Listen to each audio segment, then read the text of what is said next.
Feliz Natal, guerreiros! Feliz Natal! E muito bem-vindos a mais um episódio do nosso Café com Segurança. Todas as manhãs a gente se encontra. O Kleber não tinha que fazer ho, ho, ho? Ho, ho, Eu ho. também acho. Então, Tá ele, vendo, ele, já Silvano? tá Ho, ho, ho. ele já tá fantasiado de Papai Noel, só falta a barba e a touquinha. Eu estou de Papai Noel esportista hoje, porque eu A camiseta, treino. a camiseta vermelha caiu bem. Não é vermelha, eu sou daltônico, mas eu sei que não é vermelha. Porque se fosse vermelha, vocês tinham tirado sarro que eu tava parecido com o Walter Uvo. Boa. Boa. Mas, galera, super bem-vindos. Feliz Natal para toda a nossa audiência, essa galera que acompanhou a gente durante quantos episódios mesmo, Adalberto? Já é o 198º, estamos chegando no 200, galera. Caraca. E o 200 vai ser ao vivo, hein? Esse é ao vivo. Fica o desafio. Porque hoje a gente vai estar com duas pessoas que passaram aqui pelo nosso café. Cara, um tema super atual. A gente tá falando, todo dia a gente tá falando da preparação para a questão da LGPD. Quem estará conosco neste episódio, Adalberto Benhaja? Hoje a gente vai estar aqui falando de LGPD. A gente vai estar com a Rúbia Ferrão e o Edson Fontes, dois especialistas que mandaram muito nos dois programas que tiveram. Da Rúbia foi sensacional, o Edson também trouxe uma visão mais didática da coisa. Enfim, soma os dois, galera, assiste. É isso que eu ia falar. Ao final, E começa a assistir clareza, agora, ao final, né? A clareza, assim, a simplicidade. muito bem sobre a LGPD. É o nosso compilado LGPD. Oi? É o nosso compilado LGPD. Compilado LGPD. É legal porque, como o Adalberto falou, são duas perspectivas diferentes, explicadas de uma forma muito didática, muito simples, né? E ajuda muito a gente a começar a destrinchar esse assunto. Porque, olha, eu vou te falar, o que não falta é a gente falar de LGPD, mas com essa qualidade são poucos, né? E você que está assistindo agora, dia 25 de manhã, você é um guerreiro. Tamo junto. Verdade. Tamo junto no Natal com vocês. E agora, galera, presta atenção, porque conteúdo super bacana fica com esses dois convidados que entram agora. Rúbia, mas vamos começar a falar da LGPD. Antes disso, né, Kleber? Quem é Rúbia? De onde venho? Quem sou Todas eu? aquelas informações. Sou amiga Para de nossa vocês. audiência que não conhece ainda a Rúbia, se apresenta para nossa audiência, Rúbia. Nesse momento ela tá pensando assim, nossa, eu fui no Gestoras, era tão direitinho o negócio, né? Eu tô amando, acho Arrumadinho. que assim mesmo, super alto astral, tô gostando. Fica o convite aqui para o pessoal. A Rúbia fez um grande episódio, um bate-papo muito legal no programa Gestoras da Segurança e está aqui no playlist do CT. Opa! Exatamente, inclusive a Vanessa Brito, que está participando aqui no chat também, fez parte. Uma grande faz amiga. parte das gestoras, é isso aí. Muito bem, gente. Mas olha, adorei. Obrigada a todos vocês que estão me deixando entrar aí nas suas casas logo cedinho para falar da LGPD.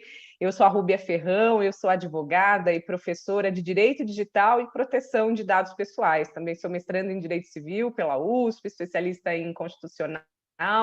E sou sócia do Pigão, Ferrão e Fioravante, advogados associados, que é especializado em direito digital e direito empresarial.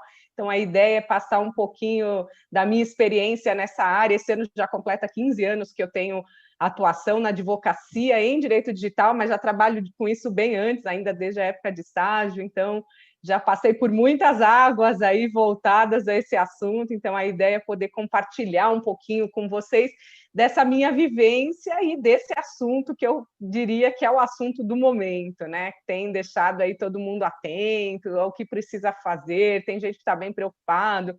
Então, acho que a ideia aqui é a gente mostrar que a LGPD não é um bicho de sete cabeças e que todos nós temos aí como seguir os preceitos, isso não vai atrapalhar os negócios, na verdade, isso pode ser muito melhor para os negócios. E, enfim, acho que essa que é a ideia desse nosso bate-papo de hoje de manhã. A não ser que você tenha uma empresa de telemarketing, né? Mas você sabe que até no telemarketing vai precisar ter algumas adequações, mas não é permitido, até porque é uma função muito importante, né, para a nossa sociedade. Então, desde que ela seja feita com respeito a alguns pontos, tá tranquilo, pode fazer. Isso é legal. A quem se aplica a LGPD? Qualquer CPF, qualquer CNPJ? A qualquer pessoa, né? A quem se aplica? Isso, a aplicação da LGPD ela é voltada a qualquer pessoa física ou jurídica que faça a oferta de bens e serviços a indivíduos no Brasil. Então, não necessariamente a brasileiros, mas a indivíduos que estejam aqui no nosso território, né? Também para dados tratados aqui no Brasil. Quando a gente fala a palavra tratamento, que é a palavra que foi escolhida pela Lei Geral de Proteção de Dados, envolve muitos verbos, porque é qualquer operação com dado pessoal. Então, às vezes, a pessoa tem a impressão que só se aplica a LGPD se ela coleta dados, né? E não, se você armazena, se você tem acesso, se você compartilha, se você elimina dados, você está realizando um tratamento e, por isso, está sujeito à Lei Geral de Proteção de Dados. E vale lembrar que se aplica não só às pessoas de direito privado, pessoa jurídica de direito privado, mas também aos órgãos públicos. Então, a pessoa jurídica de direito público também está sujeita à lei, o que é uma grande vitória para todos nós cidadãos, já que o Estado, assim, o ente, ele trata muito de nossos dados. Só não vai se aplicar a lei de proteção de dados para as pessoas físicas que não tratem os dados com fins econômicos. Então, a gente tem a nossa agenda ali no nosso celular, o álbum de família, você não precisa ficar pedindo autorização para a família para tirar foto, tá? Ficar tranquila. Isso que está ainda no âmbito doméstico de um tratamento sem fins econômicos não está sujeito à lei. Mas todo o resto, ainda que seja uma pessoa física, ainda que seja, enfim, para uma atividade que não tenha uma remuneração imediata, né? Porque temos lá organizações filantrópicas, vai estar sujeito à LGPD, mesmo assim, se realizar o tratamento de dados. Agora, uma outra dúvida, Rúbia, dentro do nosso mercado de segurança, por exemplo, você entra num estabelecimento que tem aquela placa, sorria, você está sendo filmado, esse ambiente está sendo filmado. Essas Excelente. imagens podem ser consideradas dados e uma pessoa pode falar, eu não gostaria que isso seja filmado. E, como assim você não gostaria? Sai daqui, então. Qual que é a responsabilidade? Simples exatamente, assim. Exatamente. Se eu tenho um estabelecimento e falo, estou filmando tudo aqui. Ah, não, mas eu não quero. Como assim? Já pensou, né? Muito bem, adorei essa pergunta. A gente precisa entender, então, o que é dado pessoal, porque a gente está falando dado pessoal e, às vezes, talvez os nossos ouvintes estejam pensando que dado pessoal é dado de cadastro, né? RG, CPF, nome, que também é dado pessoal. Mas o conceito de dado pessoal é muito extenso, porque a gente está falando em qualquer informação relacionada à pessoa natural, nós, pessoas mesmo, né? Identificada prontamente, então seu nome completo, ou identificável, que pode ser os registros de geolocalização, IPs e outras coisas que possam tornar uma pessoa identificável. Quando a gente fala em imagem, que é uma forma mais imediata para a identificação de uma pessoa do que a sua fotografia, do que o seu vídeo, né? Então, de fato, sim, esse conteúdo são, sim, dados pessoais. E aí o que a gente precisa entender é qual a base legal para tratamento desses dados, que é um dos pontos importantes da lei. Tem que ter um fundamento, uma hipótese autorizadora para tratamento de dados. O que a gente pode dizer? Um mito que eu acho que a gente já precisa começar a quebrar aqui no programa logo cedo é que tratamento de dados ele não é só baseado em consentimento. Consentimento é uma das 10 hipóteses autorizadoras, que não existe uma hierarquia entre elas, qualquer uma dessas hipóteses autorizadoras, elas são fundamentais e podem justificar o tratamento de dados. Então, por exemplo, numa situação dessa, da segurança de imagens, o tratamento aí não é baseado em consentimento. Se você me disser, não, aí é consentimento, de fato, ele vai poder falar, não quero ser filmado. Só que aqui a gente está falando numa outra hipótese autorizadora, que parece ser a mais adequada nesse contexto, que é o legítimo interesse. Né? O legítimo interesse não só da pessoa que está realizando a filmagem, que é a controladora, mas de toda a sociedade, porque dependendo do local que está sendo filmado, a ideia é não só a proteção do próprio titular, porque ele está num ambiente que a filmagem ela é feita para fins de segurança, né?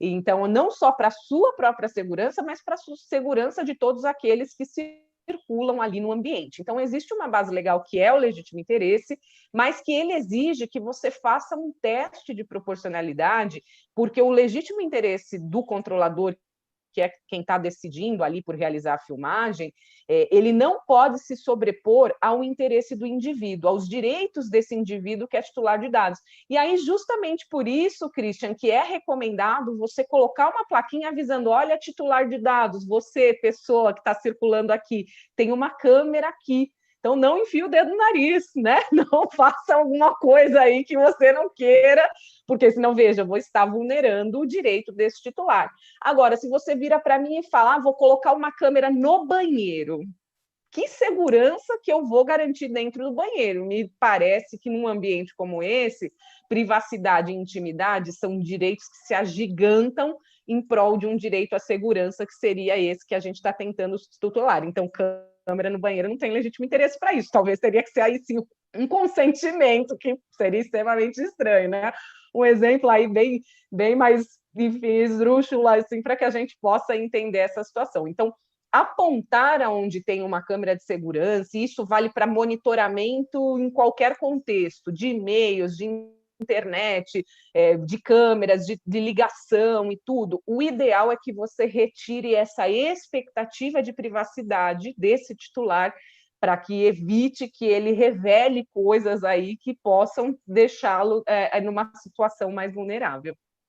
Mas nesse caso, Rúbia, porque o risco sempre, às vezes, é a subjetividade da coisa, né? Porque assim, ok, aí colocou o aviso de que o dado imagem está sendo armazenado e visualizado, tem a questão da força maior, que é a segurança, o interesse, né, comum, como você disse, mas a pessoa pode chegar e falar, não, mas eu não acho que essa câmera me protege. E aí, vai ser mais um tema só para a gente continuar discutindo em tribunais, ou quanto isso efetivamente vai melhorar as nossas vidas, né? Pegando nesse exemplo.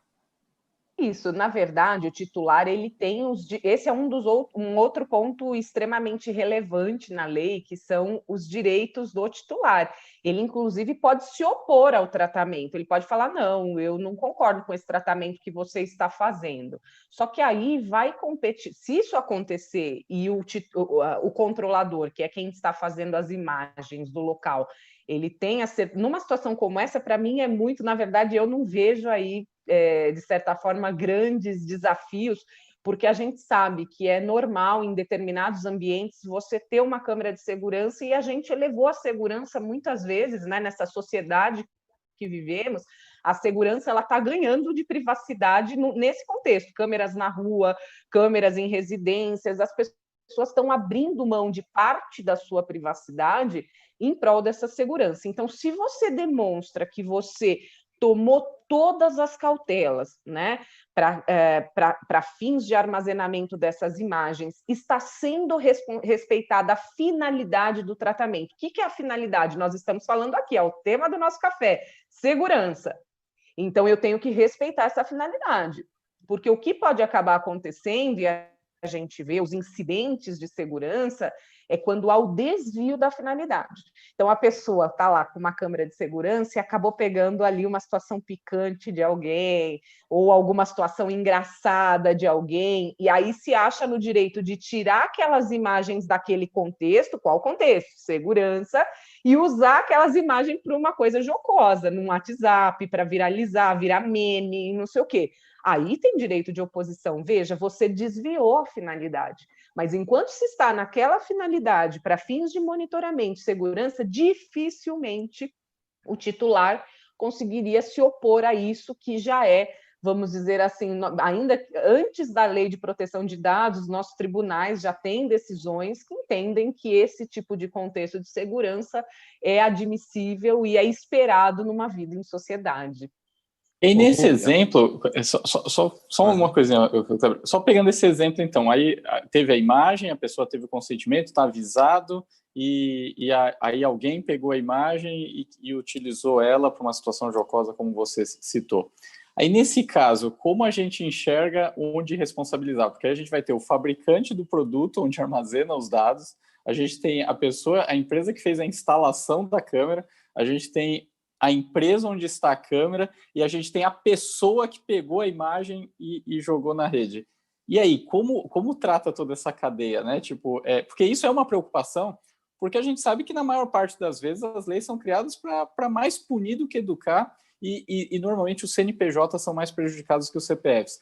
Nesse caso, como que trataria uma situação dessa, por exemplo? Isso, a gente teria que avaliar ali toda a situação, mas a lei nos traz essa resposta, porque um dos grandes pontos da lei, que é um dos pilares, é a responsabilidade. Então, a lei trouxe regras claras em termos de responsabilidade. Quem vai ser o pai dessa criança aí, que é o tratamento de dados? O pai oficial dessa criança é o controlador. Então, quem é o controlador que nós falamos? Aquele que toma a decisão sobre o tratamento. Então, se aquela imagem ela é de uma câmera de segurança de um condomínio, por exemplo, né, que está ali filmando, quem que é o responsável pela produção das imagens, armazenamento, tratamento? É a empresa de segurança X, ela que vai responder diretamente em relação a esse titular. Porém, nada impede que essa empresa ela responda perante esse titular, mas na sequência ela possa se voltar ao que a gente chama de via de regresso contra o responsável direto pela situação, que possivelmente vai ser o funcionário dela, né? Aquela pessoa que estava ali operando aquela câmera, operando ali o conteúdo dos vídeos e retirou aquele vídeo, porque, veja, como que sairia daquele ambiente? Tem que ser alguém que tem acesso imediato ao conteúdo, né? Então, aquela pessoa que aparece diretamente para o titular, porque o titular vai falar, bom, eu estava no banco tal, então essa imagem é do dia que eu estava no banco, é o banco que responde, um exemplo, né? E aí depois o banco fala, mas espera aí, quem tirou aqui do... Então ele vai responder perante o titular. Mas ele pode depois se voltar, aquele prejuízo que ele teve que indenizar, ele pode se voltar contra o responsável direto, que pode ser uma empresa terceirizada, que pode ser, enfim, um funcionário dele próprio. Aí a gente vai ter que investigar para que quem assumiu o prejuízo direto possa, então, ser ressarcido. Rubiá, o que mudou de fato, né? Porque isso é uma confusão muito comum, né? O que mudou de fato com essa lei? Porque, assim, muita gente fala assim, não, mas já tinha essa proteção, né? O que a gente tinha antes e o que de fato mudou a partir de agora?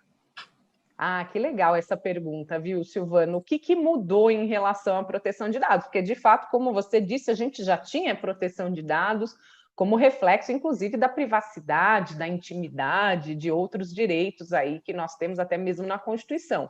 Porém, a Lei Geral de Proteção de Dados, como o próprio nome indica, ela veio para dar uma proteção geral, né, generalizada, para qualquer operação de tratamento de dados. Então, independentemente do setor, porque antes a gente tinha para os bancos ali uma série de obrigações de sigilo, de segurança, voltada ao tratamento de dados financeiros, no âmbito do consumidor, no âmbito da internet, no âmbito da saúde, mas essa lei vem e fala, olha, para qualquer pessoa, os princípios básicos são esses, os direitos são esses, as responsabilidades são essas.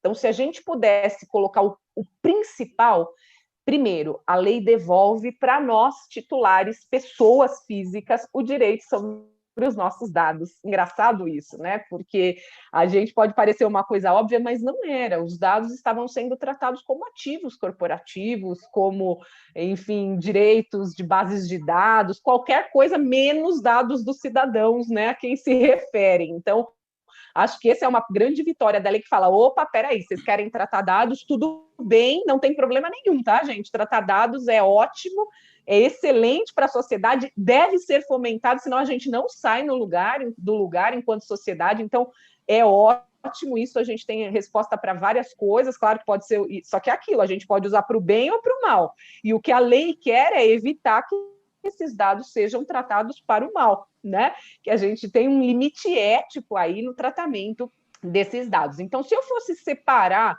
o que muda e o que é o principal de se entender em relação a essa lei, eu separaria 5 pontos, tá? Um primeiro ponto são os direitos dos titulares. Então, você, enquanto empresa, principalmente, ou pessoa física que trate dados, mas vamos pensar aqui na empresa, que é o nosso público-alvo, né? Tem que pegar os direitos dos titulares e eu tenho que ver dentro da minha empresa como que eu vou garantir esses direitos dos titulares? Porque o titular pode querer solicitar informação, ele pode querer saber com quem você trata esses dados, ele pode se opor ao tratamento. Então, sabe aquela coisa que eu tenho que deixar um canal e tratar muito bem o meu consumidor, que o titular de dados pode não ser o meu consumidor ou pode ser o meu consumidor. Então, eu tenho que, de fato, assegurar esses direitos a ele, né? Então, isso seria um dos principais pontos. Segundo ponto importante, né? Eu separei 5, os princípios. A gente passa a ter princípios. Lembra que eu falei da ética, de uma boa-fé no tratamento de dados? A gente tem princípios. Então, gente, eu tenho que ter uma finalidade estabelecida. Não adianta achar, vou tratar dado, não sei por quê. Não, tenho que saber por quê. Para que eu estou tratando os dados? É para marketing. É para segurança. É para saúde. Eu tenho que saber, antes de tratar o dado, qual é a finalidade. E uma vez estabelecida a finalidade, o tratamento de dados tem que ser adequado a essa finalidade. Eu tenho, então, que avaliar se isso que eu estou solicitando é realmente necessário. Então, eu preciso pôr uma câmera de segurança num corredor que está indo para o banheiro? Qual que é a necessidade disso? Mas em cima de um caixa eu preciso pôr, porque ali, se for ter um assalto, é ali que vai vir. Sei lá, então eu tenho que pensar qual é a necessidade desses dados que eu estou tratando.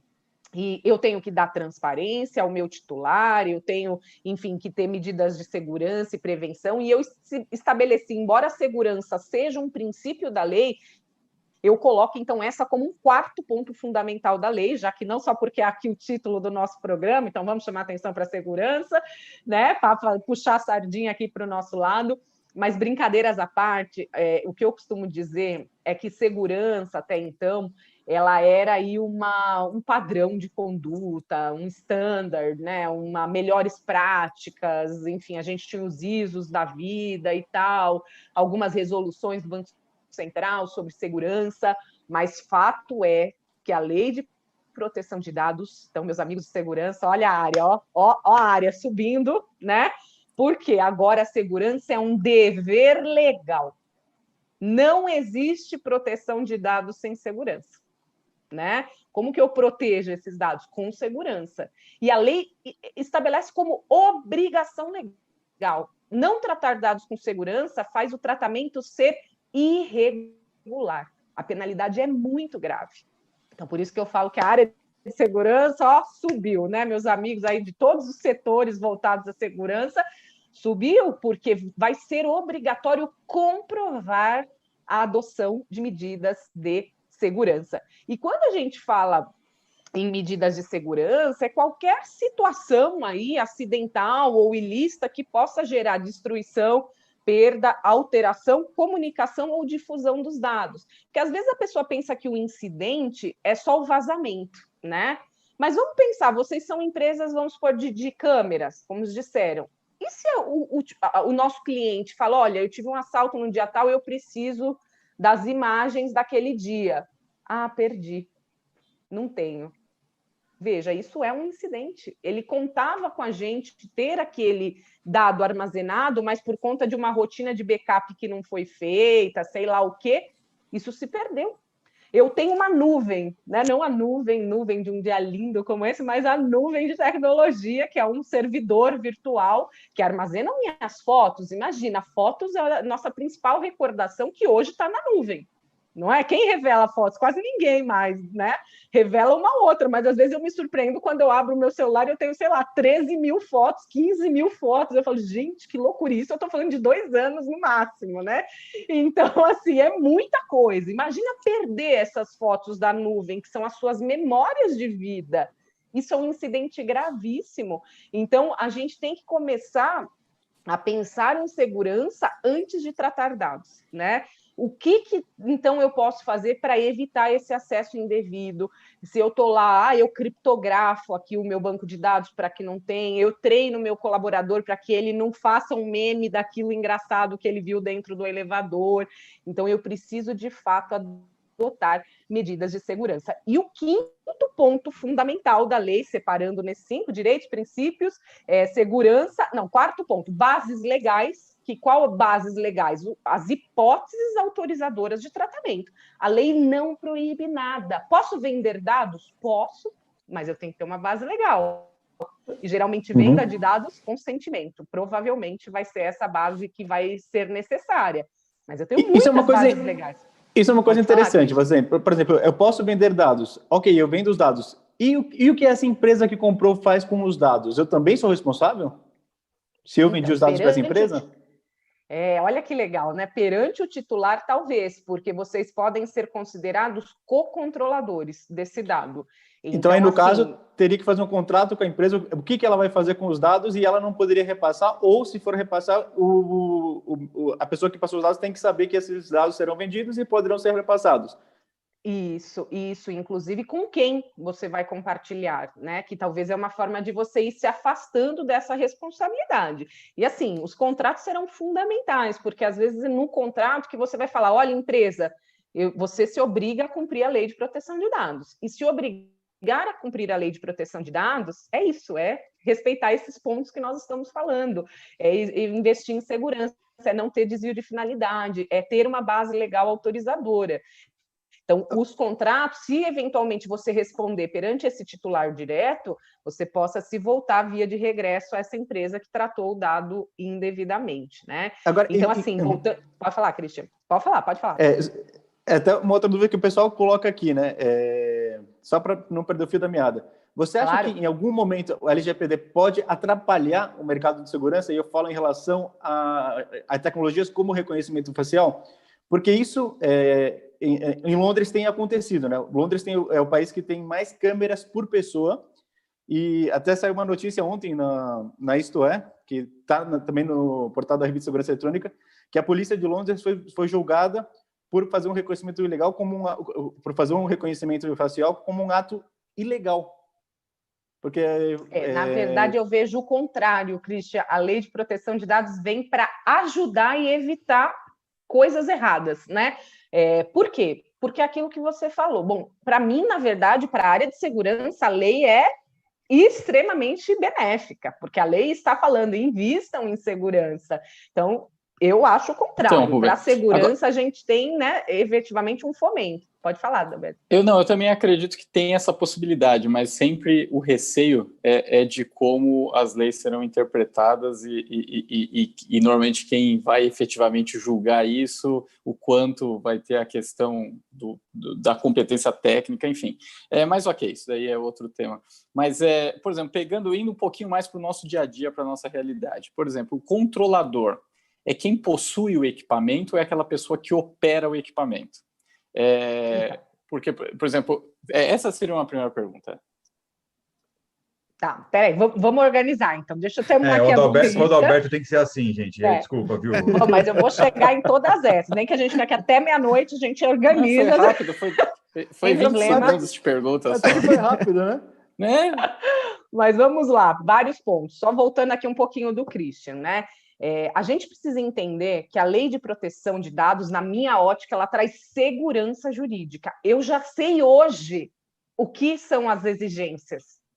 Agora, o cenário que nós tínhamos anterior, esse sim traz insegurança, Adalberto, porque aí eu deixo a interpretação muito elástica de uma privacidade constitucional. Eu saber de reconhecimento facial, eu estou dando um espaço de interpretação muito grande para o meu intérprete, que é o Poder Judiciário, no caso, né? Agora, quando a lei já me dá todas as diretrizes, por mais que a gente possa eventualmente ter algumas inseguranças de interpretação aí no meio do caminho, o juiz ele não pode se afastar tanto da lei, e a lei ela já responde isso para nós. Então, respondendo à pergunta do Christian, os dados biométricos que envolvem aí o reconhecimento facial são considerados dados pessoais sensíveis. Então, é uma camada a mais de proteção dos dados pessoais, né? Então, não só os dados biométricos, mas também dados de saúde, vida sexual, religião, raça e outros ali que a lei, e outros que possam, inclusive, causar danos para o titular. Por quê? Porque se minha imagem já começou a me autenticar, vazar essa imagem por aí pode me trazer prejuízos, porque a gente já viu até os deepfakes aí, de pessoas usando a imagem para fazer ali discursos que não aconteceram e tal. Então, a gente realmente precisa ter uma proteção dessa nossa autenticação. Então, respondendo do Christian, A lei, inclusive, traz hipóteses autorizadoras para tratamento de dados sensíveis, que são outras, algumas muito semelhantes, né? Mas, por exemplo, não tem legítimo interesse para isso, mas tem garantia de prevenção à fraude para autenticação do usuário.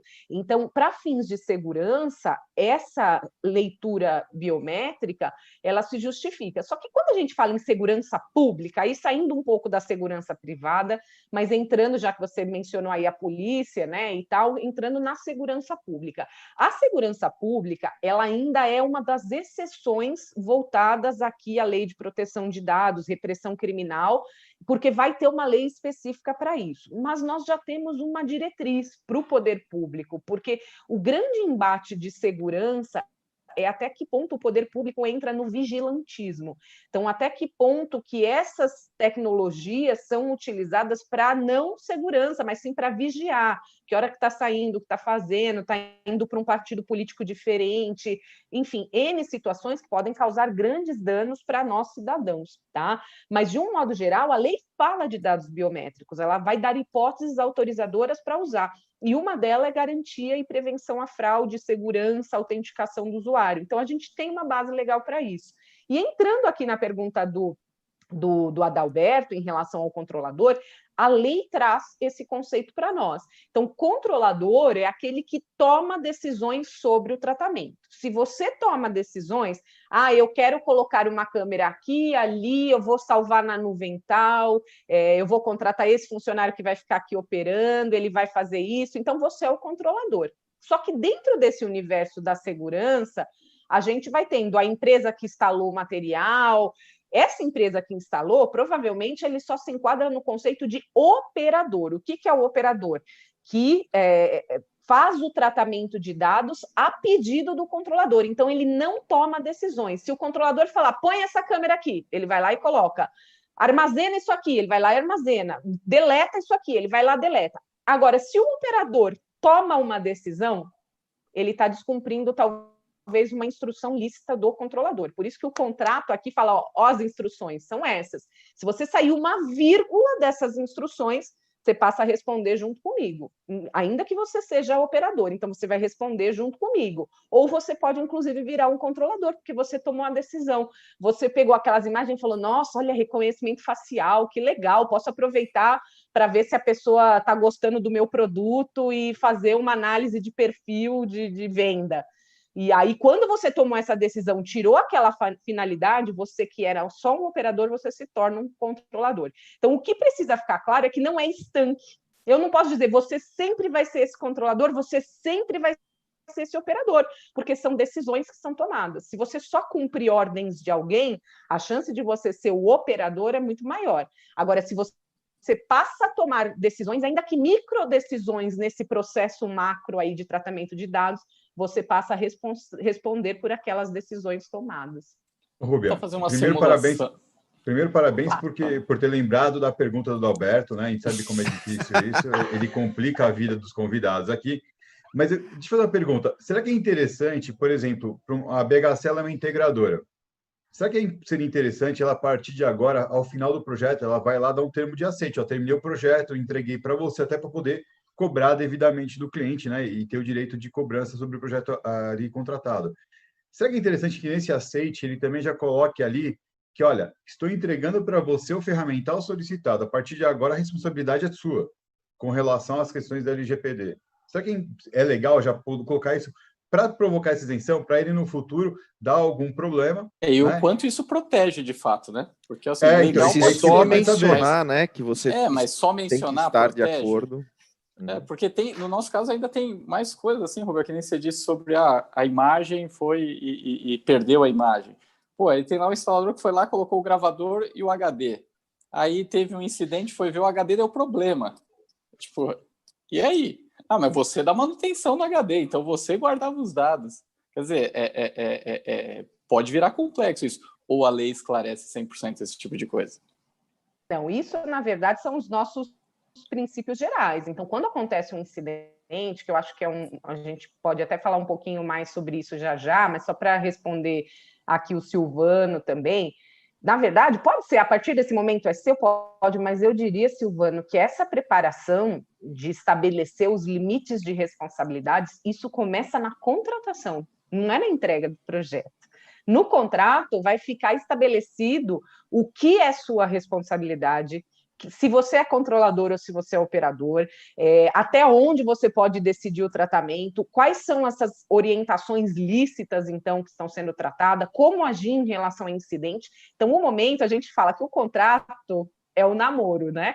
Depois que assinou o contrato, é o casamento, né? Então, quando você está naquela negociação, você pode colocar qualquer cláusula, o pessoal consegue discutir, mas depois que casou, que é a assinatura do contrato, por mais que você fale, olha, você recebeu, você não recebeu, vai valer o que está no contrato ali, né? Em muitas das situações. Então, eu tenho que pensar já nesse namoro, quando começa a proposta vem, proposta vai, vamos assinar o contrato, tudo precisa estar muito claro ali, até onde começa a minha responsabilidade e até onde começa a sua, onde termina a minha responsabilidade e onde termina a sua. Então, contrato, tá? Ainda que depois eu possa melhorar e falar, ó, aqui, lembra daquela fase lá do contrato? Estou encerrando aqui para ter mais elementos de prova, ok, mas é o contrato que vai dizer tudo isso. E aí, aproveitando a pergunta do Adalberto, para a gente falar um pouquinho de tratamento de incidentes, que acho que é legal. Gente, incidente, eu tenho que me preparar para o incidente antes dele acontecer, né? Então, assim, eu tenho que saber quais são os incidentes possíveis da minha área. Eu não posso ficar pensando, ficar esperando. O fraudador hoje em dia, né, os golpistas virtuais, os ataques de ransomware e de outras coisas, eles já existem. Eu preciso saber quais riscos permeiam o meu setor. É um risco do HD queimar? Se eu já sei que isso é um risco mapeado, eu preciso talvez ter 3 HDs lá plugados. Aproveitando falar, os 12 Christian. Anos da BHC, você pode utilizar o BHC Nuvem. Aí a propaganda para vocês. Ó. Boa! Aí, redundância, ó, né? Aí não tem, não vai você tem o HD local e você tem a gravação em nuvem redundante. Aí, ó. Boa, Cris. Perfeito. Então, você precisa saber se esse é um problema que pode acontecer, Adalberto. Então, assim, o que pode gerar perda do meu dado?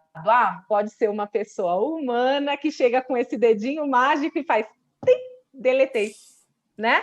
Então eu preciso treinar. O Silvano falou que ele tem o dom de queimar essas coisas. Então imagina, o Silvano vai lá e queima o produto. É complicadíssimo. Então assim, eu preciso pensar quais são os meus riscos. Eu mapear esses riscos para eu ter as contracautelas. Então, assim, se é perda o meu risco, eu contrato a nuvem, eu ponho um HD físico, eu faço sei lá o quê, né? Se são ataques externos, eu tenho que fazer um teste de intrusão, eu tenho que monitorar a internet, eu tenho... Então, assim, vocês são os especialistas em segurança, eu só tenho aqui digital, né? Direito digital e que sempre estou muito perto da segurança, então a gente aprende por osmose as medidas de segurança, mas não é a minha área, né? Mas vocês vão ter que mapear e se preparar para o incidente. Aconteceu um incidente, o que faremos? Vamos chamar a doutora Rúbia Ferrão, a propaganda, já que se o Christian está fazendo propaganda, vou fazer a minha propaganda aqui também.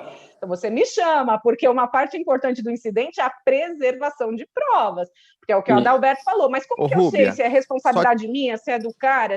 Pode falar. Só tira uma dúvida, porque às vezes a empresa, a integradora, oferece a redundância para o cliente no projeto, ela prevê, e é importante que ela se resguarde, mas às vezes o decisor opta, muitas vezes por questão de custo, de falar, não, essa questão da redundância eu não vou contratar. Documentar, né? Te ofereci medidas adicionais, você não quis fazer backup, não quis, então se perdeu agora, você não pode cobrar de mim, né? E aí entendeu a preparação? Tem várias perguntas legais também no chat acontecendo, hein? Então, tem muita coisa. Cris, a gente falou... Calma, Christian Visual. A gente falou, Rubia, sobre a questão da imagem. Isso é bem importante para o nosso segmento e ficam aí algumas dúvidas. Mito ou verdade? O pessoal tem ofertado... O pessoal tem ofertado... Começa o quadro Mito ou Verdade? Mito ou Verdade? Tem até tem ofertado... trilha sonora. Por exemplo, a questão da ocultação das imagens gravadas das imagens de terceiros mediante um evento. Então, aconteceu um incidente, o analítico tem que fazer uma sombra ou esfumaçar e tirar essa imagem. Precisa disso ou não, dependendo daquela finalidade que você falou, por exemplo, se for algum incidente que represente uma ameaça, por exemplo, para a questão da segurança pública, se está embasado legalmente nessa base legal. Olha que legal essa pergunta, né? Um dos direitos do titular, que são vários, né? O programa é muito rápido, não dá para a gente entrar a fundo, mas é justamente a anonimização, sempre que possível, porque se você pode fazer isso e preservar minimamente aí esse titular, é sempre recomendado. E isso vale para as imagens, num contexto que eu não precise efetivamente saber quem foi a pessoa, eu só preciso ficar ali, sei lá, ainda que seja uma pseudonimização. O que é pseudonimização? Ela é anônima naquele momento, ali, não consigo identificar naquele momento, mas pessoal, eu tenho uma temos um probleminha de conectividade. Combinando. Rúbia, tá falhando a sua internet, eu acho. Esse foi o toque da Eusébia. Você viu que ela apareceu falando... 8h47. Ela apareceu e foi lá desligar a internet.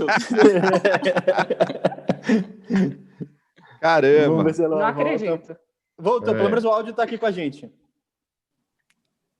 A imagem tá travada e o áudio estava falhando. Vamos ver se ela já volta. Mas muito legal. Puxa, passou muito rápido o episódio hoje, hein? E aí tem as bodycams também, né? Dos seguranças. Aí, Rúbia, voltou. Tá vendo? Você começa a falar incidente aí, as energias faz cair aqui. Entendeu? É que a gente falou que era até as 8h45, né? O pessoal tá me derrubando aqui, não é possível, entendeu? Mas eu estava falando justamente dessa anonimização. Então, se isso pode ser feito, é a melhor coisa. E tem a pseudonimização, que às vezes você guardar essa chave mestra em algum lugar, alguém consegue chegar ao vídeo original. Mas para aquele operador, ele não precisa ficar, talvez, expondo tanto. Se eu conseguir nublar essa tela tal, é uma forma de eu preservar esse titular. Então, sempre que possível, criptografar dados, né? Eu tenho vários clientes dessa área de segurança, de monitoramento e tal, que eles mantêm armazenado criptografado, porque eles não precisam ter acesso à imagem. Então, assim, eu nem quero ter acesso sequer ao conteúdo. O que eu preciso fazer é funcionar, ligar a câmera, desligar o alarme, ligar e desligar, não preciso ter acesso à imagem. Então, eu criptografo isso aí, ou senão nem armazeno isso tal, porque eu vou me afastando cada vez mais de um incidente. Até para eu mesmo uma pergunta aqui no chat. Peraí, já temos que cortar, Silvano. A gente tem a gravação agora, tem a live agora às 10 da manhã com o pessoal da Digicom, mas, Rúbia, eu mesmo tinha várias perguntas e tem várias perguntas do chat. Quem quiser fazer essas perguntas, entrar em contato direto com você, faz como? Opa, pode me mandar um e-mail, então, rubia@pffa.com.br. Será um prazer poder falar um pouquinho mais desse tema. Rúbia, arroba o quê? Liga nas minhas redes, né? No meu LinkedIn, no meu Instagram, Rúbia Ferrão. Vamos ser amigos virtuais, porque hoje é o novo normal, ser amigo primeiro nas redes, né? Todos vocês eu fui amiga virtual primeiro, a gente não teve o prazer de se conhecer pessoalmente ainda, né? Mas eu ainda gosto muito de conhecer pessoalmente, mas hoje em dia o novo normal é conhecer nas redes, por isso, cuidem da sua imagem virtual. Cuidem ali daquela exposição que você faz no âmbito das redes. Isso vale para a empresa, isso vale para a pessoa física. Ou seja, fica a dica, o Silvano não pode mais beber virtualmente aqui com a gente para não queimar a imagem virtual dele, como ele gosta de queimar a imagem dele aí com algumas coisas. Pessoal, muito obrigado. Rúbia, muito obrigado pela presença, foi fantástico. Foi ótimo. Rúbia, super obrigado pela sua participação. Galera, e nos vemos... Vai ter que parte 2, hein? Certamente, cara. Quando tem muita coisa. quiserem, estou à disposição. Foi muito agradável. Obrigada pelo convite. Muito legal. E nos vemos daqui a pouquinho na programação do CT. Amanhã, episódio mais do que especial. Esperamos um bolo do Kleber, hein? Comemorativo. Nada menos que isso. Nada menos. O pessoal já joga essa, né, no ao vivo. Mas tudo bem, a gente. Missão dada, missão cumprida. Tamo junto. Isso. Valeu, galera! Valeu. Falou, tchau. Até amanhã. Abraço. E agora com vocês, ele, que é patrocinado pela Fazgold. Você conhece, você confia no Edson Fontes. Edson, conta um pouquinho para nós. Esse é o nosso segundo episódio, pessoal. Acho que na introdução ficou com o áudio um pouco embaralhado. Esse é o nosso segundo episódio que a gente vai falar sobre a Lei Geral de Proteção de Dados. E hoje a gente vai destrinchar um pouquinho de como que a gente, de fato, consegue aplicar, quais são as dicas, as etapas, para que você possa estar, de fato, aplicando a LGPD dentro da empresa. Edson, e o que muda no mercado de segurança, né? E o que muda, claro, a aplicação no nosso mercado de segurança, isso é bastante importante. Edson, então, só dá um briefingzinho bem rápido para nós do que é efetivamente a LGPD, só para que a gente possa entrar no como fazer. Bem, primeiramente, bom dia a todos aí, todos que estão ouvindo aí. Obrigado a vocês todos aí pelo convite, né, pela responsabilidade, né? Ontem eu estava assistindo, né, o comandante Luca aí, os participantes aqui são ilustres e isso aumenta a nossa responsabilidade aí. Mas, indo direto aí para o assunto aí, né, a ideia de hoje falando sobre a LGPD, né, de como ela implementar, mas antes lembrando, né, para aquelas pessoas, né, conhecem um pouco, né, a LGPD é uma lei, né, que ela trata do uso da informação de dado pessoal, tá? E eu gostaria de salientar alguns itens importantes nela. Primeiro, qual foi a grande diferença que ela está trazendo para o nosso ambiente Brasil, mas na realidade já é uma coisa comum, né, a lei inspirada na lei europeia, é que o dado pessoal, né, fica legalmente, pertence à pessoa, e nós vamos chamar dessa pessoa como a lei chama de titular, né? Então o titular somos cada um de nós. A lei a LGPD, ela permite o uso do dado pessoal, tá? Desde que esteja baseada, desde que esteja fundamentada numa das 10 bases legais que ela tem, né? A mais famosa é o consentimento, mas não só tem consentimento, tem contratos, a gente vai falar isso durante o programa aí, né? Outra questão aí importante na lei é a responsabilização solidária, né? Então, eu sou uma empresa que contrata prestador de serviço, e aí eu acho que entra muito essa questão aí dos prestadores de serviço de segurança, né? Então, você tem seu cliente, você é prestador de serviço, você tem um cliente do seu cliente, né? Mas, em resumo, toda essa relação, todos são responsabilizados, né? Não fica só aquela coisa de, não, quem fez foi ele, não. Na hora, nesse ambiente aí, é uma responsabilização solidária aí, né? Outra questão que eu chamaria a atenção é que a lei, ela traz um protocolo, ela traz uma formalização, né, de algumas ações que a empresa faz. Por exemplo, existe exigido pela lei um relatório de impacto de tratamento de dados pessoais. Para todo o tratamento que a empresa faz com dados pessoais, ela tem que formalizar, ela tem que dizer quais são os dados coletados, quanto tempo ela guarda, que base legal ela toma por base, né? Que fundamento legal ela toma por base, né? E quanto tempo ela guarda, quais são as responsabilidades dela, como é o relacionamento dela com esses operadores. Os operadores são os prestadores de serviço, né? E ela chama a atenção que a segurança da informação é um fator importante aí. Então, em resumo, né, em poucas palavras aí, a lei ela dá essas diretrizes. E é isso que as empresas têm que alcançar, né? E eu tenho me preocupado já há alguns meses, desde, né, que a lei começou foi promulgada, até antes, com o próprio GDPR da União Europeia. Tá bom, tudo isso aí, mas como é que a gente faz? Quais são os passos que a gente deve seguir, né, para alcançar essa conformidade? Evidentemente, eu vou trazer uma visão aqui da minha experiência, né, mas ela está bem sedimentada aí, pode ter algumas variações, mas eu entendo que esses são os passos básicos. Excelente. Vamos, agora que a gente já fez um resumo base, né, do que é, vamos entrar, então, nos passos. E, pessoal, eu vou pedir para que vocês interagem conosco aqui no chat, façam perguntas, a gente vai estar aí, na medida do possível, colocando isso em pauta. Vamos ouvir quais são os passos. E a tua interação é bastante importante, inclusive já temos quase 50 pessoas na sala, pessoal. Joinha aqui nesse vídeo para que a gente possa ajudar o YouTube a disseminar esse material, levar para mais pessoas. E quem ainda não se inscreveu no canal, por favor, inscreva-se no canal e receba as notificações de todo o conteúdo que é gerado pelo CT Segurança. Uma coisa que é bacana até falar sobre isso, Kleber, nesse momento, né? O estúdio do CT basicamente surgiu nesse momento de pandemia, né? A gente foi obrigado a virar de maneira virtual e começar essas ações todos os dias, com conteúdo bacana para vocês. E uma marca muito legal, tá? Ontem a gente atingiu 2.000 inscritos no canal. Então, agora, rumo aos 200 mil.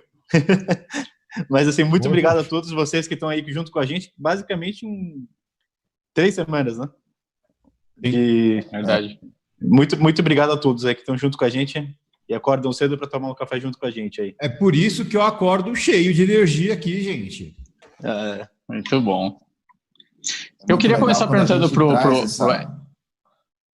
a gente traz essa dificuldade como um degrau evolutivo, como um degrau de evolução, isso também fez com que a gente, de alguma forma, unisse o mercado em pró de levar conhecimento, de trazer informação, de ajudar o mercado. Eu acho que a gente sai muito mais solidários desse momento de pandemia.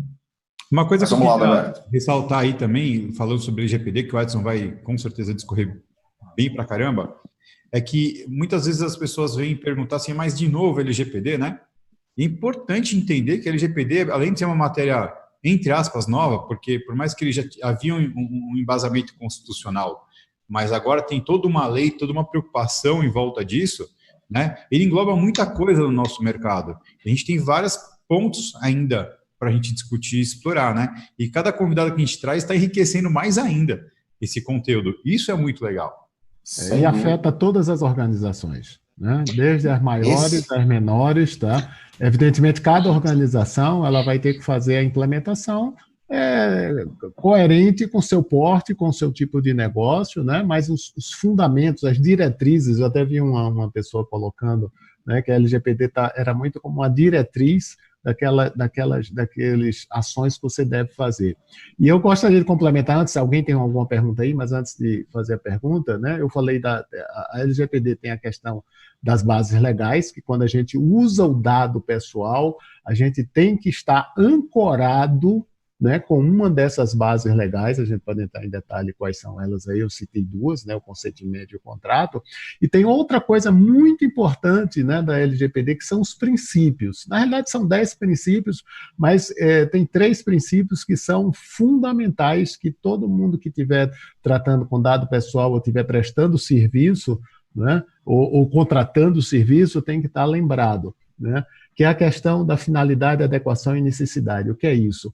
Toda vez que eu for utilizar, quer dizer, toda vez que a organização for utilizar um dado pessoal, ela tem que ter uma finalidade específica, né? Então, eu estou coletando a informação, por exemplo, para um sorteio de um brinde no shopping, tá certo? Então, se eu tenho, essa é a finalidade. Ligado a isso, se a minha finalidade é um sorteio, eu só vou coletar os dados relativos para permitir um sorteio. Então, eu vou pegar o nome, posso pegar o CPF, posso pegar o telefone, né? Porque se a pessoa ganhar, eu vou entrar em contato. Posso até pegar o endereço residencial, alguma coisa assim, o endereço que ele queira de contato e ponto. Por exemplo, eu não preciso saber, né, qual é o nível econômico dessa pessoa para fazer o sorteio. Agência, conta e senha, eu não preciso saber. Agência, conta e senha, eu não preciso saber, né? Mas se quiser mandar, eu aceito, viu? Né? Então, às vezes, as pessoas, muitas empresas, né, antes da lei, desrespeitam isso, né? Então, às vezes, faz uma pesquisa socioeconômica para um sorteio. Não, olha, se pesquisa socioeconômica pode ser feita? Pode, desde que tenha um consentimento da pessoa. Agora, se você está dizendo que eu estou coletando, eu vou ali no balcão do shopping para fazer um sorteio, para participar de um sorteio, você só deve me pedir aquilo que está atrelado à finalidade. Então, isso é um conceito muito importante para a gente seguir. Mas eu queria complementar isso nas palavras iniciais que eu dei, e tinha uma pergunta aí que eu sabia que já ia ser. Na verdade, o que eu ia só perguntar, mas talvez até um pouco o Edson já respondeu, mas o primeiro passo é, obviamente, a gente ter conhecimento da lei e os princípios básicos dela, e eu entendo que a gente já conseguiu compartilhar isso. Agora, qual o segundo passo? Pensando o integrador, o instalador, que certamente nunca teve tantos cuidados, ou na maioria do mercado, né? A questão dos dados, a gente obviamente tem os cuidados de proteção, de rede e tudo mais, mas não de uma forma padronizada. Qual que então seria o segundo passo? É buscar uma empresa de consultoria, é buscar um especialista, é estudar, qual que é a dica, orientação que o Edson dá como a primeira atividade para aquele que tomou conhecimento da lei, mas fala, legal, mas o que eu faço agora? Por que caminho eu vou? Tá. Bem, essa questão de fazer internamente ou externamente, evidentemente, depende do porte da empresa, né? Tá certo? Da qualificação que as pessoas têm. O que acontece na prática é que todas as empresas elas estão bem enxutas, né? Ninguém está com recurso sobrando aí, né? Então, por isso que tem havido esse apoio muito de consultoria, é um trabalho que eu faço aí, mas mais por uma questão, né, das empresas não terem esse espaço aí. Tá? Mas aí, o que eu vou falar aqui são as funções ou as ações importantes, independente sejam feitas por por um consultor, né, ou internamente. Na prática, tem sido usado muito consultor porque as empresas estão, né, sobrecarregadas com seus serviços aí. Tá? Então, veja só, você falou realmente, primeiro precisa entender, e eu antes de continuar, eu queria chamar a atenção, né? É o seguinte, lógico que para quem não conhece nada da LGPD, às vezes tem muita gente, né, falando como se isso fosse uma super dificuldade, lógico que ela tem a sua complexidade, né, mas é menos do que às vezes muita gente fala, tá certo? E também é mais do que você dizer, não, eu não vou fazer nada, não, você tem novas responsabilidades, porque agora, né, quando a lei entrar em vigor, você tem responsabilidades legais aí. Tá? Então, você precisa ter esse conhecimento básico. Por exemplo, eu citei aqui, né, 3 fundamentos, lógico que tem mais detalhes, mas, por exemplo, um executivo, né, tem um artigo que eu disponibilizei no LinkedIn, né, o executivo precisa saber o básico. Olha, eu agora tenho responsabilidade quando eu estou usando os dados pessoais, seja dos meus clientes ou dos clientes dos meus clientes. Né? Então, tem essa responsabilidade. Eu preciso estar ancorado com uma base legal, né? E eu preciso seguir esses princípios da LGPD. E o principal, como eu disse, aí essa questão da finalidade aí, tá? Mas aí, indo para a sua pergunta, eu diria que a primeira questão é verifique como está a maturidade da sua segurança de informação. Né? Quer dizer, mesmo empresas grandes ou pequenas, né, você tem... Vale a pena lembrar que os dados pessoais, eles são um subconjunto de todas as informações da empresa, tá? Então, você tem as informações que a empresa gerencia e um subconjunto dele são os dados pessoais. Então, essa proteção de todos os dados, de todas as informações, é da segurança da informação. Eu não vou citar muitos exemplos, mas tem um exemplo que é verdadeiro, né, que aconteceu em Portugal, né, e é muito citado o pessoal que dá palestras. Um hospital lá foi multado, né, na realidade foi multado 400 mil euros, mas 150 mil euros era pelo seguinte fato: ele tinha cadastrado cerca de 900 logins de médicos, né, e só tinham 300 logins ativos de médicos. O que aconteceu? Os médicos foram saindo e ninguém foi feito aquele simples controle de cortar o acesso. Tá? Então, nesse caso, não houve vazamento, não houve fraude, houve alguém que denunciou e foi considerado uma negligência organizacional. E isso é um controle básico de segurança. Né? Então, por exemplo, se você tem um monitoramento, se você tem, por exemplo, vamos pensar num caso bem simples, né, de um condomínio lá comercial que você tem aqueles acessos, como é que está o controle de acesso de cada, não o controle de acesso físico, mas o controle de acesso ao sistema por cada uma daquelas, das pessoas que ficam ali na portaria, né, cadastrando, cada um tem um acesso individual, como é que está sendo a guarda do log disso? Né? Como é que está sendo a entrega dessa informação? Quem é que tem esses acessos? Então, revise esses controles de informação, independente do dado pessoal. Por quê? Porque quando você revisa a tua maturidade de segurança da informação, você, indiretamente, você está protegendo os dados pessoais. E mais do que isso, a lei... Tá? Ela tem o artigo 46, tá certo? Que é bem claro, né? Mas tem 47, 48 e 50, que eles falam explicitamente de se ter um processo de segurança como também um dos princípios. Tá? Então, primeiro isso aí. O segundo passo aí, tá, é você identificar, tá, quais são os dados pessoais que a sua empresa utiliza, quer dizer, que está sob sua responsabilidade. Seja, por exemplo, de um funcionário, que é direto com você, ou seja, de uma imagem ou de um controle, por exemplo, que você faz. Vamos fazer o exemplo de uma portaria do condomínio empresarial. Né? Quer dizer, aqueles dados ali, quais são os dados que eu tenho? Eu tenho os dados do meu funcionário, né? Eu tenho os dados da pessoa que entra ali, do visitante, tá certo? Então, eu chamo assim, tem o titular funcionário, tem o titular visitante, né? Eu tenho que identificar cada um dos dados que eu utilizo, né? Para que é que eu faço, né? E no caso de eu sendo prestador de serviço ou eu sendo a empresa principal que contrata, essa responsabilidade ela precisa estar muito clara, né? Porque tem uma característica na lei que existe a responsabilização solidária, né? Então, se eu sou uma empresa e contrato um prestador de serviço, tá? Eu não adianta dizer, olha, a responsabilidade é lá do prestador de serviço para fazer tudo. Não, a responsabilidade é de todos, né? E na prática, né, se houver algum problema, normalmente o pessoal vai em cima de quem é mais forte, né? Tá certo? Que tem o valor financeiro aí, recursos para pagar indenizações, né? Mas você tem essa responsabilização solidária. Então, aí entra, pensando muito em prestador de serviço, né? É uma coisa que a gente vai estar falando na terceira etapa.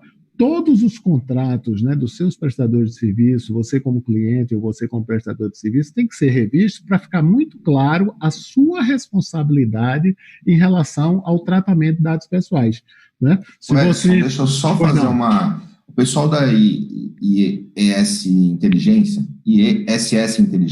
tem um caso bem interessante, que é da questão da portaria remota, né? Tá.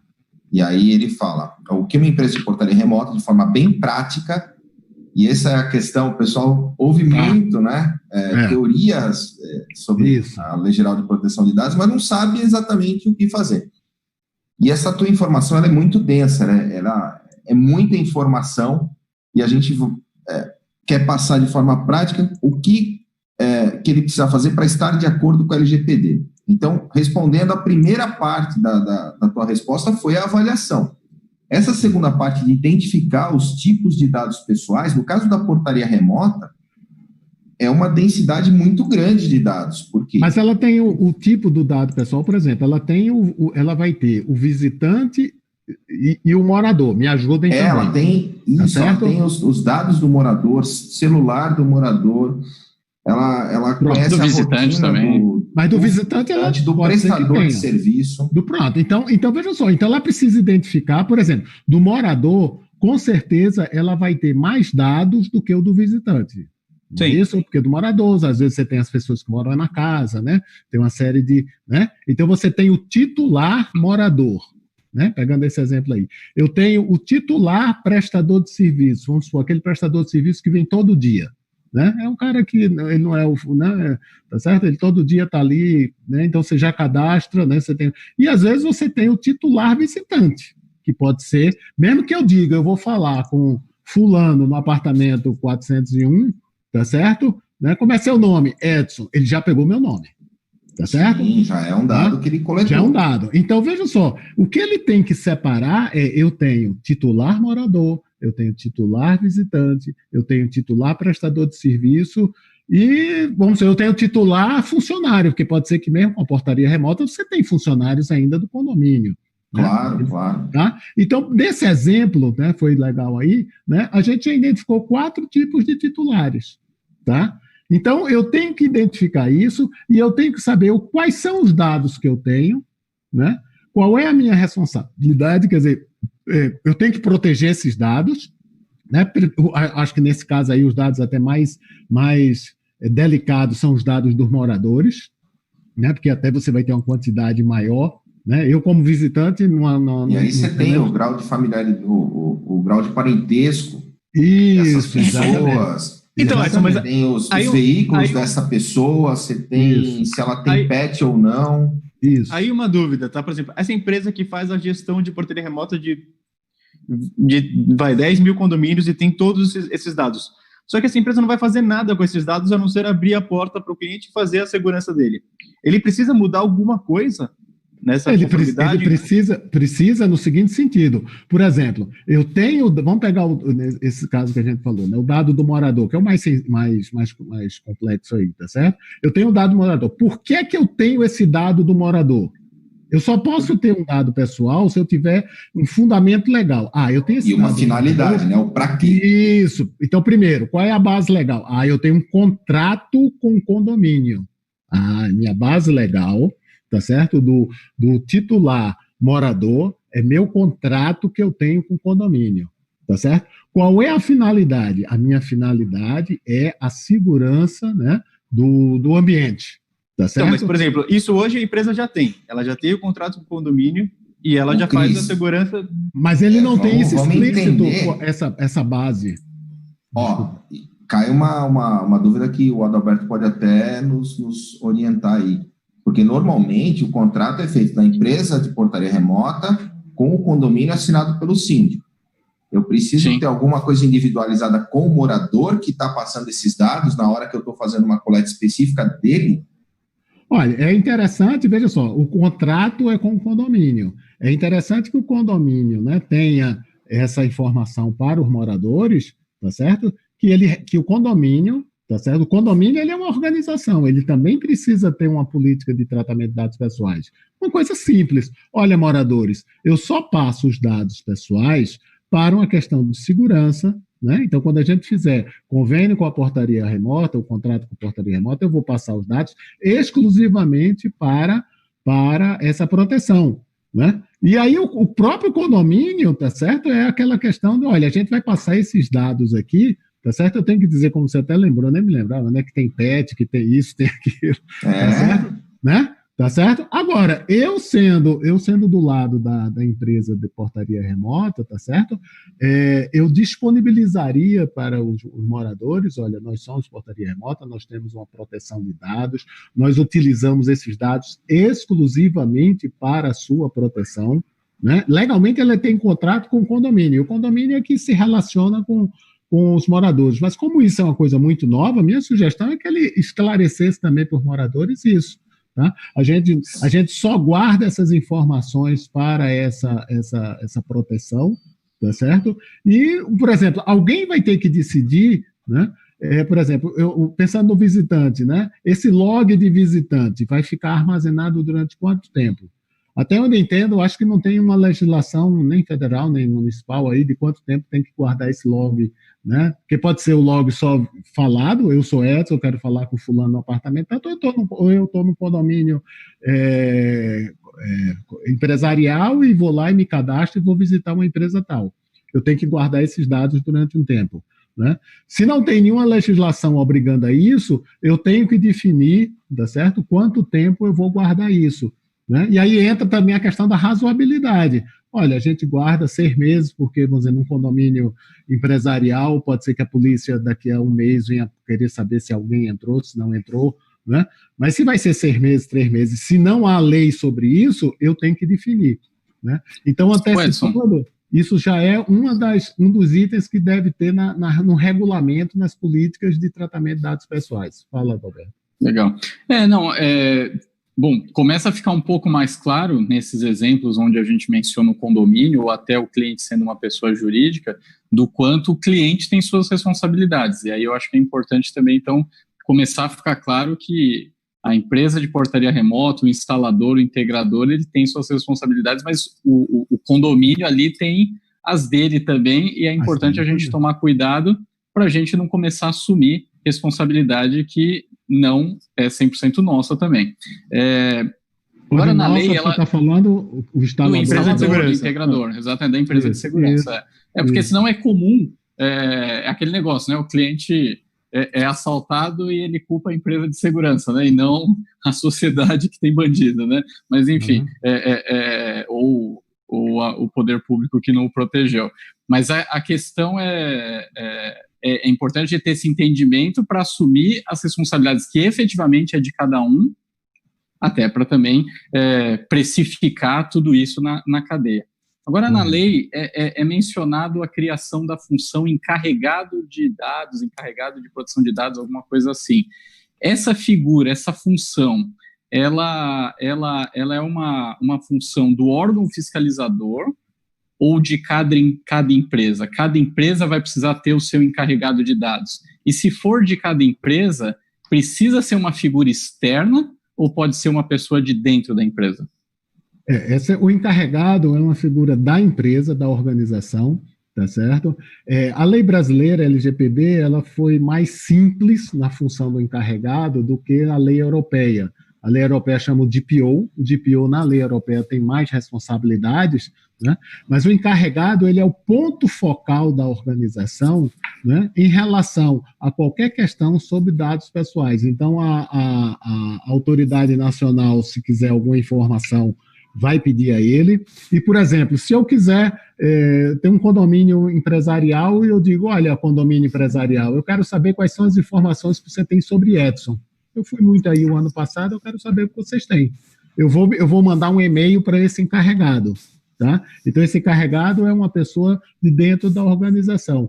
Ela pode ser, né, as responsabilidades é aceitar reclamações, receber comunicação, essa coisa toda, e dependendo do porte da organização, né, ela pode ser uma pessoa interna, ela pode ser um consultor, ela pode ser, já começam a ter prestadores de serviço para fazer esse encarregado as service, né, como serviço aí, tá? Mas eu diria que as empresas inicialmente, tá certo? Se for uma empresa menor, pode ser um executivo da própria empresa, tá certo? Agora, porque vou dizer, qual é a demanda que vai ter? No fundo, ninguém sabe, né? Tá certo? Tá? Então, por exemplo, pensando numa empresa de segurança patrimonial aí, tá certo? Você pode ser que tenha uma indicação do sindicato dos funcionários, diz, olha, a partir da lei funcionar, todo mundo vai mandar um e-mail para a sua empresa pedindo quais são os dados que ele tem sobre vocês. Então, uma empresa que tem 5 mil funcionários vai receber 5 mil e-mails. Tá Edson, aqui algumas perguntas bem interessantes aqui sobre o pessoal falando Vamos lá, porque na prática aí a gente vai citando a parte... a imagem de pessoa... Deixa eu dar uma pergunta aqui, porque de repente a gente até mata alguma pergunta dessa, que eu também estava lendo, mas é porque eu acho que assim, uma coisa a gente está citando como é a norma, como é a regra, tá? Outra coisa a gente tentar sintetizar de uma forma que seja de fácil absorção.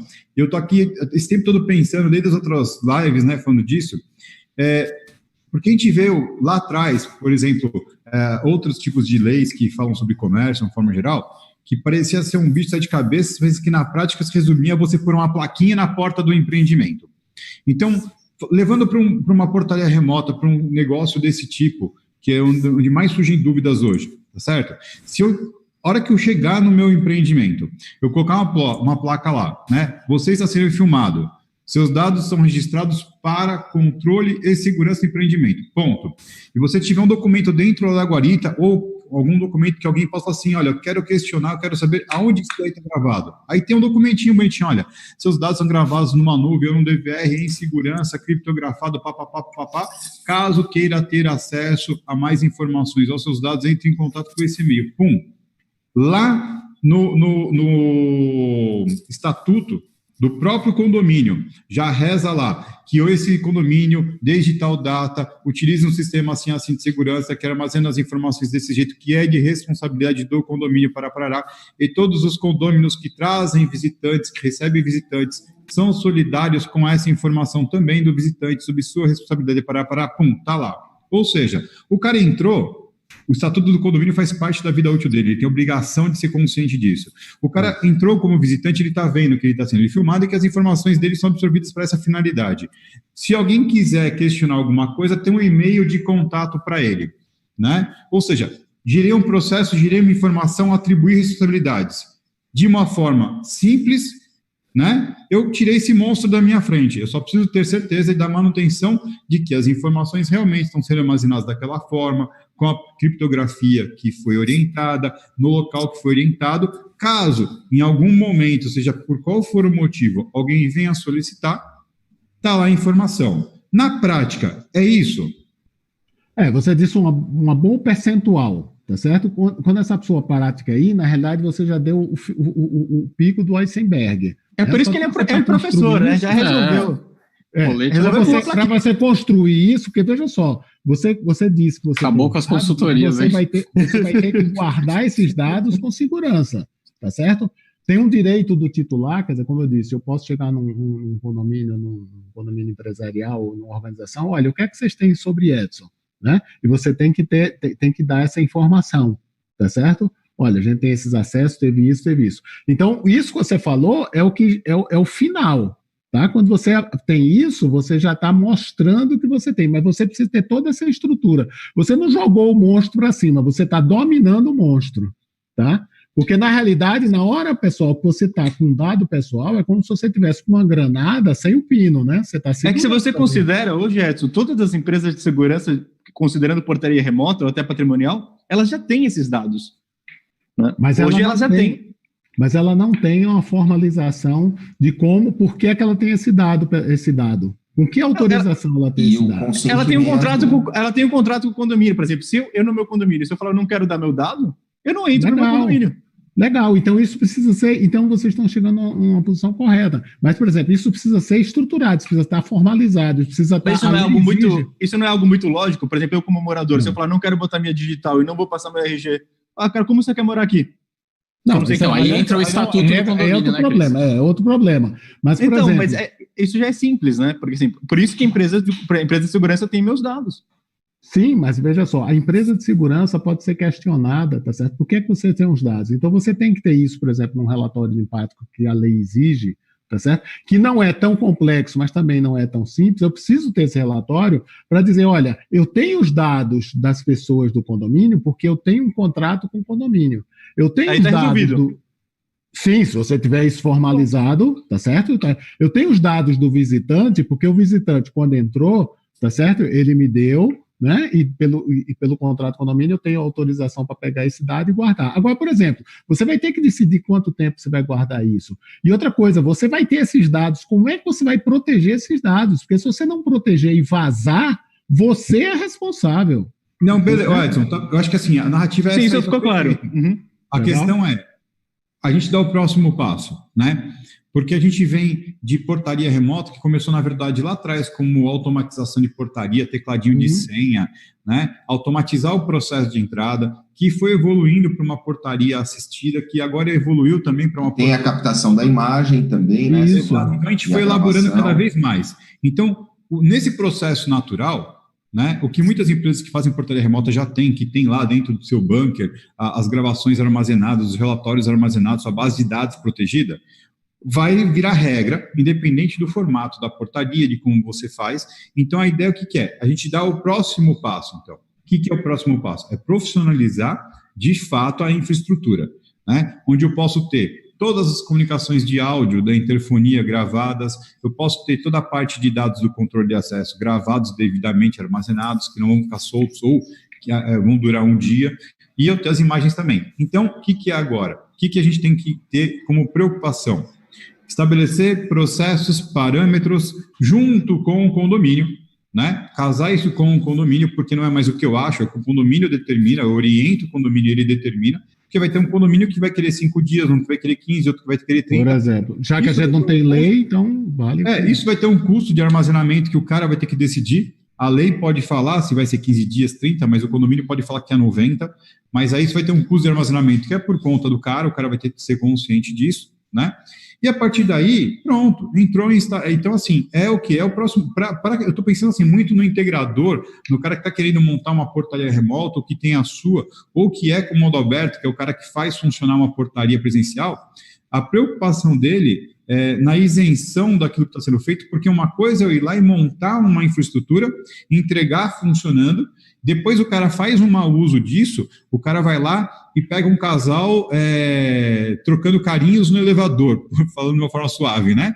Aí o cara pega lá, o porteiro pega aquela imagem da câmera e joga no YouTube, e compartilha para todo mundo, e aí o integrador tem que responder por isso. Não. A partir do momento que você gera o processo, entrega, no contrato de entrega, já está lá que é só ele incluir de forma bonita, legal, né? É só incluir que, a partir desse momento, a responsabilidade por esses dados é sua. Se eu armazenar... Silvano, e fica claro, Silvano, que perfeito isso que você disse, e aí o Edson já pode confirmar se essa linha de raciocínio está correta, realmente é a preocupação de a gente separar e deixar claro quem é quem em cada atividade. Então, nesse exemplo que você citou, realmente precisa ficar claro o integrador, o instalador, a portaria remota, até onde vai a responsabilidade dele, de que jeito ele trata os dados, para daí para frente o cliente, seja o condomínio ou a empresa, como uma empresa jurídica, ela precisa tomar conta dos dados e ela também ter a interface dela com a ponta final, que seja os moradores, enfim, e os funcionários dela. E tem um outro lado também que eu entendo que é a preocupação dentro das empresas, então nós, integradores, faladores, empresas de portaria remota, que é a gente melhorar os contratos de trabalho com os nossos colaboradores. Porque, ou seja, a responsabilidade da empresa, mas a empresa é formada por pessoas. Então, a gente precisa também conseguir fazer, e aí é o que eu estou pensando, é o que eu estou entendendo, e aí eu queria que o Edson confirmasse ou não. Aí eu não vou... Cada pessoa da empresa, ela também precisa assumir a sua responsabilidade, porque senão a responsabilidade é da empresa. Ok, mas a empresa é uma soma de pessoas. É por isso que o Edson vai ter muito trabalho pelos próximos anos, porque assim, agora, o que acontece? As empresas vão ter que se formalizar, vão ter que acertar os contratos desde o empreendedor interno dela, desde o funcionário que trabalha com ela, ao que ela entrega para o condomínio, ela vai ter que dar respaldo junto com os síndicos por aí, profissionais, com as empresas de associação, elas vão ter que ajudar os condomínios a ajustar os próprios contratos e estatutos internos, né? A gente vai ter que ser pode até passar a ser uma linha de negócio aí. Exato. Nossa, mais uma. Perfeito. Isso que você falou, Adalberto. Só um detalhe. Para. Pessoal, mais de 70 pessoas com a gente, curtam o nosso canal e ativem as notificações, e já vamos ter que falar assim, Edson vai ter que voltar, porque faltam 2 minutos, 3 minutos para a gente fechar. Em 30 segundos aí, né? Isso que o Adalberto falou, a questão dos funcionários, isso é importante. Então, como é que você, além da questão do contratual, você tem que dar as regras para como isso vai funcionar, tá certo? Qual é a minha responsabilidade dos funcionários? O que é que ele tem que fazer? Tá? Você tem que ter regras para como ele vai funcionar.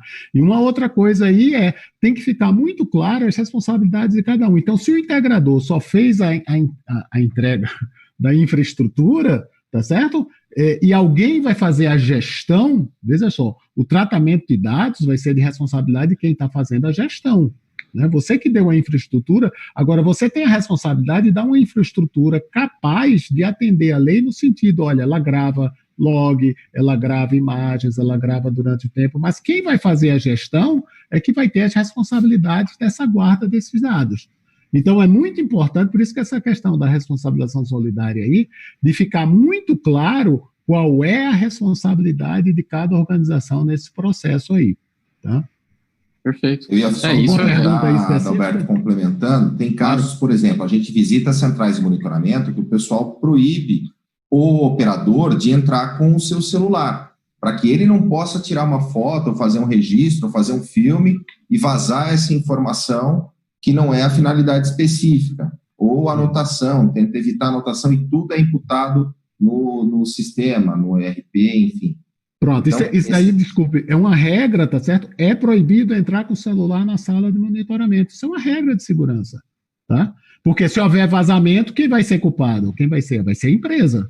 Se foi o funcionário... Isso é muito claro quando é uma empresa de segurança, mas a partir do momento que a gente trata na LGPD que cada pessoa é um dado, eu tenho um celular aqui na mão que é uma câmera, então eu posso filmar alguém, divulgar, e o cara fala, não, mas eu não te dei autorização para me filmar.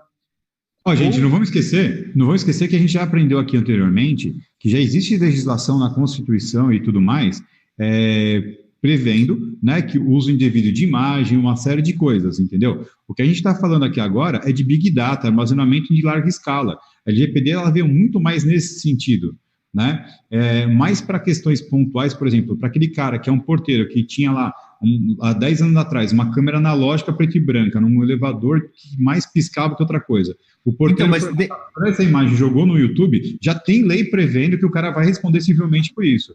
Então, mas agora dentro desses detalhes, a empresa vai ter que armazenar as imagens como dados e também informar sobre isso? Você está sendo filmado, isso aqui é um dado, a gente armazena por quanto tempo e eu vou ter que informar? Você também vai ter que informar isso, tá certo? Ou deixar isso disponível em algum lugar para que alguém consulte, tá?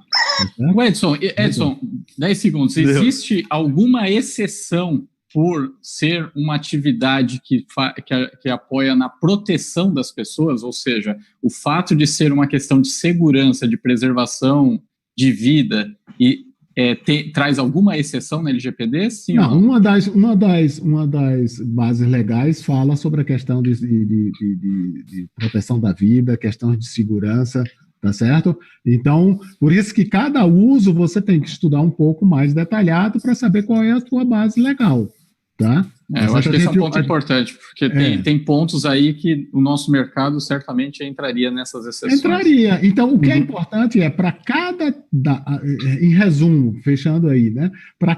As empresas podem usar dado pessoal? Podem. Para cada uso, para cada tipo de uso de dado pessoal, a gente precisa casar com a questão da base legal, que a lei coloca 10 itens, tá certo? Do contrato, questões de segurança, proteção de vida, etc. E também está de acordo com os princípios, como eu falei, os principais é a questão da finalidade e a coleta mínima de informação. O Wagner Camilo colocou agora. Esse papo vai longe, pode preparar 10 episódios aí. Vamos fazer mais café. A gente cria uma série e põe no Netflix. Fala aí, Cris. É verdade. Pessoal, só tenho que agradecer a presença de todos vocês. Mais de 70 pessoas aqui junto com a gente. 10 horas, 60 segundos com segurança. Igor Pípolo, hoje entrevista Alexandre Chaves. É isso aí, pessoal. Vamos falar sobre monitoramento inteligente. Muito obrigado. Muito a participação do Edson, tem muita informação. O Cris, talvez nem um café, é uma live de mais de 1 hora, 1h30. Vamos fazer. Para a gente esmiuçar. Essa questão do contrato é importante, a questão da informação é importante, tem muito detalhe, né, para poder fazer. E as pessoas, só reiterando o que o Adalberto falou, a gente, quando for no condomínio, o ideal é que o integrador já leve os modelos, já dê as diretrizes, já dê informação, porque se deixar isso a cargo do cliente, certamente a gente vai ter problemas. A gente tem que ser um catalisador aí para poder... Tem que ser proativo. Tem que ser proativo. Não, e pensar como e ajudar o cliente e alertá-lo e ajudá-lo a estar em conformidade com a LGPD. Tchau, amiguinhos! Abraço, pessoal. Até amanhã. Valeu, galera. Até amanhã. Tem que fazer essa girada, Silvano, senão não vai, não passa, o tempo não passa. Passa aqui, ó. Esse não é meu poder Jedi. E assim finalizamos o nosso episódio de hoje, galera. Com esta mensagem do Silvano, né? Com esta... Você vai entender a LGPD. Jedi. Cara, sensacional. Muito bom. É muito legal esse assunto, é extremamente importante, né? A gente precisa demais hoje estar muito antenado, até porque talvez algumas mudanças possam vir com a questão de ter o órgão, né, que vai fazer a fiscalização, que vai fazer acompanhamento ainda sendo criado. Vamos torcer para não mudarem o jogo de novo, né? Agora que a gente começou a entender de verdade isso. Em agosto começa aí a serem aplicadas as penalizações, né? E você que gostou desse conteúdo, não se esqueça de se inscrever no canal, ativar as notificações, dar um like e muito obrigado. Um Feliz Natal. Valeu, galera. Feliz Natal. Bom reforçar, se inscreve no canal, deixa um joinha nesse vídeo, se ficou até agora, e Feliz Natal, galera. A gente tá junto e amanhã a gente se vê de novo aqui no nosso Café com Segurança, das 8 às 8h45. Tamo junto. Valeu. Valeu.